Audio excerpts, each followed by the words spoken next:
before she became the timekeeper? Whoa.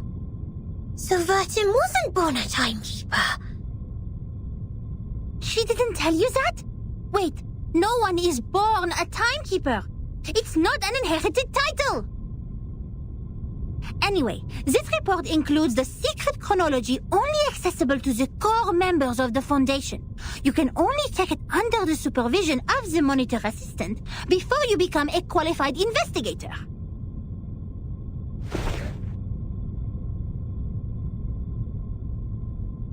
No matter what the reason is, it shouldn't have been shoved in this dusty room like rubbish. To evaluate its authenticity and risk, the genius Mathilda Boiniche will fulfill her duty as the monitor assistant and carry out a thorough inspection of this report.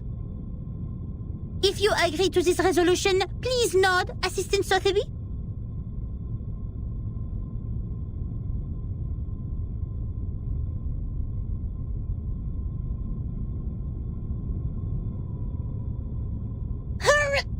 Yes.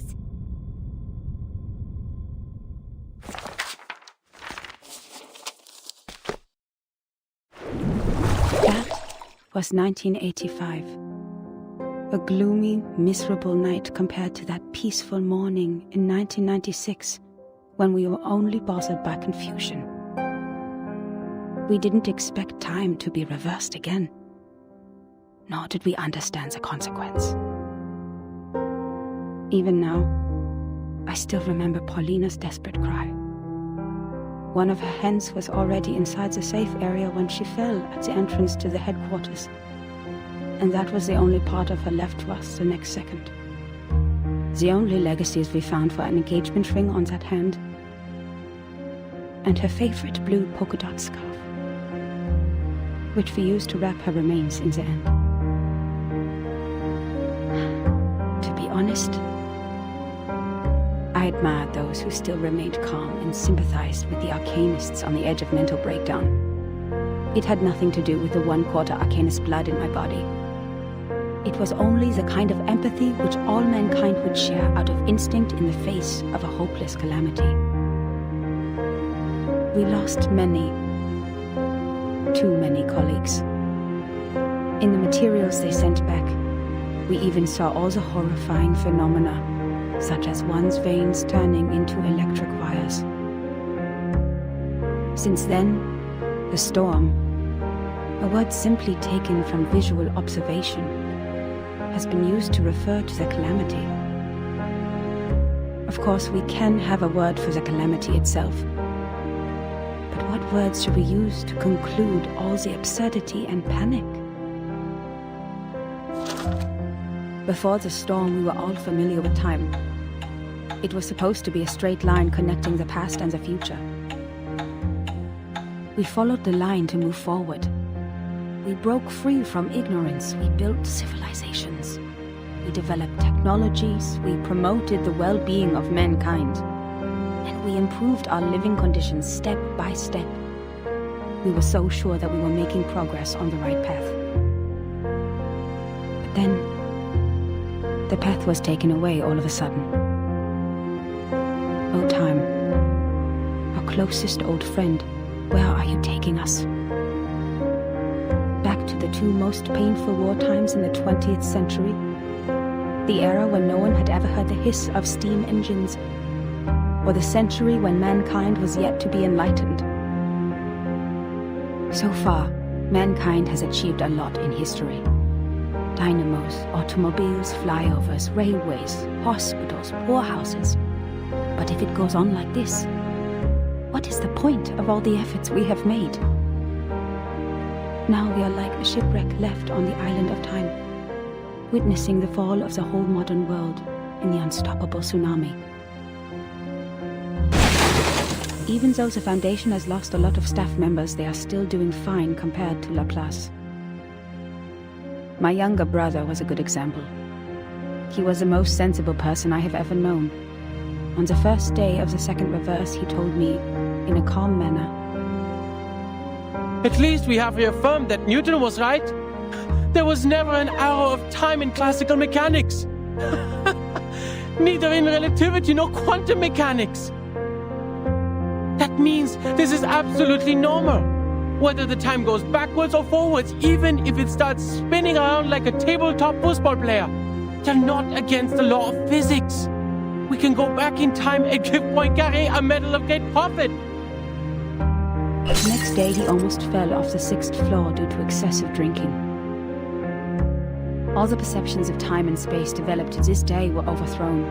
We couldn't find any theories to explain the storm in any existing researches. There could only be 2 reasons for this situation. Either we've been completely wrong all the time, or we've come to a brand new world. And this new world can never make sense in the way of science, or that of physics. It cannot be verified by an independent third party, and it is impossible to be comprehended through reasoning.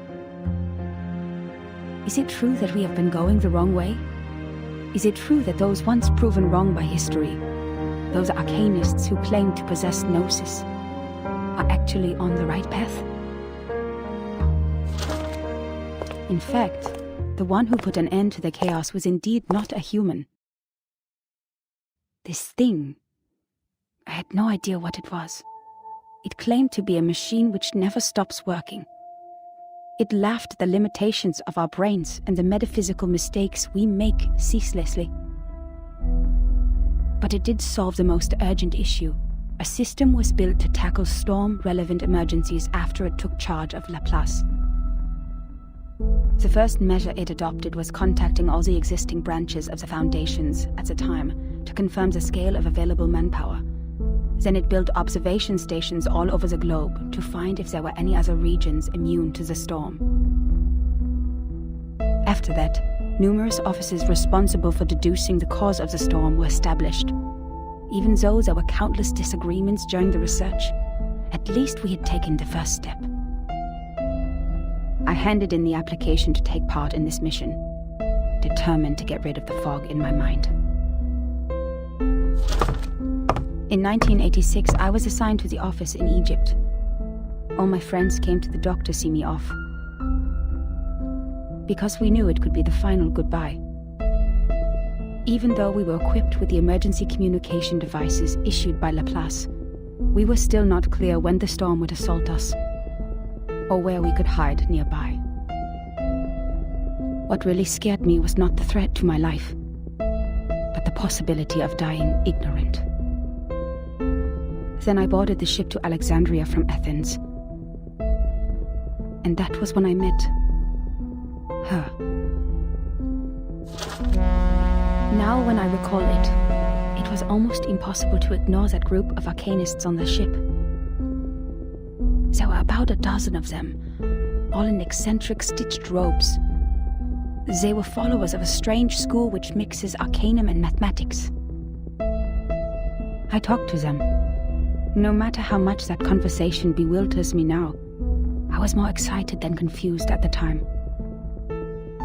They also survived the storm in 1996, and they noticed the unusual changes taking place in the world as well.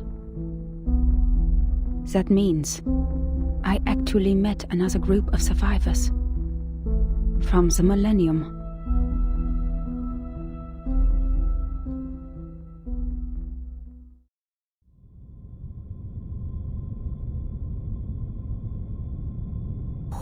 Wait! A school of arcanists who survived the storm?